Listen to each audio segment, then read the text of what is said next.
Holy shoot, look at that channel watch. That is really... Look at that, he's even faster than my internet.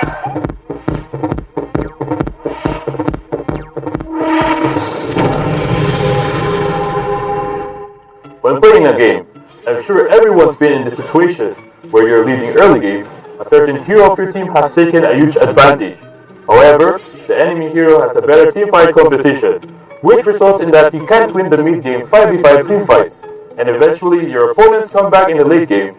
During competitive matches, players frequently encounter this situation because in the late game, if no side has a clear advantage, both teams will find it hard to claim victory. Even if one side had the early lead, they might easily lose the game from one wipeout. But at this time, if your team has someone who's skilled well, you can do a 4-to-1 split push to avoid this problem. Simply said, a 4-to-1 split push is to have 4 together and 1 alone. To describe it in a more straightforward manner, we will use the sandbox format to show everyone what is a 4-to-1 split push in the late game. Separate the team into 4 and 1 separate formations. 4 players will defend, while the team's strongest player will split. If the opposition cannot keep up, you will slowly chip away their turrets, and eventually claim the victory. What you are seeing right now is a match of FPC Finals, AE vs OV. Harley is solo pushing top lane, while his teammates are holding off the opposition in bot lane. Even though OV won the team fight, but Harley was able to take the high ground turret, with AE eventually claiming victory. If they send someone weaker to stop your solo pushing, then as long as you hold up in a stable manner in the conventional fight, it is still very difficult to stop your pushing. It might even lead to a solo kill. This is the first game of AE vs OG series in the FPC Finals. AE is leading, however, OG has just taken the Lord. Since the enemy had taken the Lord, AE avoided confrontation. They choose to let Franny, who had scaled well, to split push top. OG is forced to send Lancelot to defend, who ends up being killed. Franny's split pushing caused OG to not capitalize anything off their Lord kill. If the opposition sends 2 to come and catch you, then your team now has the conventional team fight advantage. The solo pusher must now be cautious. This gives the other a chance to initiate the fight and take towers or the Lord. No matter what, you now have the power to make the calls. What we are seeing is what happened in the AE vs OV game. Franny is split pushing bot. The opposition are forced to send 2 to stop her. Franny sees the enemy on the map and immediately retreats.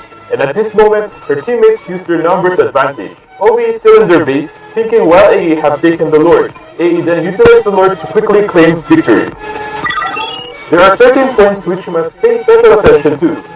Not in every situation can 4 teammates hold the assault of 5 enemies. You must take into account team compositions before committing to a split push.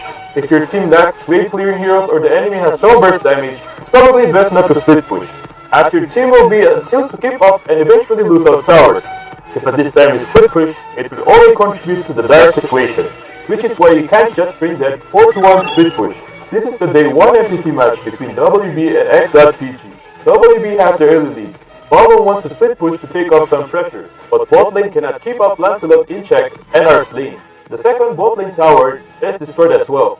Now Balmon wants to retreat and defend, but it is too late. Under the high ground turret, he is ganged up upon and dies. The difference between the two teams is now even bigger.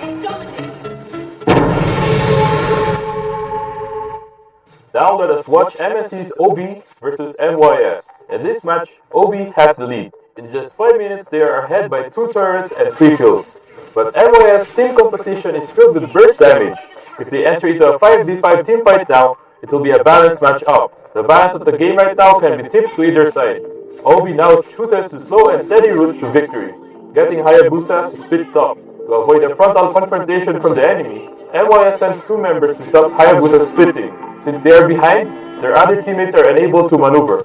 As MYS are rotating, OB takes their jungle resources. Their economic situation snowballs out of control until the base itself is gone. The reason OB chose Hayabusa for this 4-to-1 split is because of the exceptional mobility and damage. Hayabusa's agility helps to get around the map to help teammates of push lane. From analyzing the player's choice, we can see why they chose certain heroes. First, they must at least fulfill certain criteria. Agile and mobile, to be able to escape multiple pursuers. Strong solo ability, to be capable of striking when the enemy are on defense. Fast clearing, to demolish tower quickly, which puts pressure on the other team to always have someone defending. Recommended heroes, Zilong, Hayabusa, and etc. 4-to-1 split overall is a rather advanced skill. This requires team chemistry, suitable team composition, and a proper choice of the heroes. All these criteria must be fulfilled to carry out the strategy successfully. Even the criteria are fulfilled, the outcome is still not guaranteed.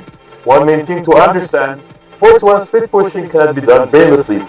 We hope that everyone can think and understand first before using this strategy. From this video, do you now understand how the 4-to-1 split push works now? Come and get your friends to give it a try.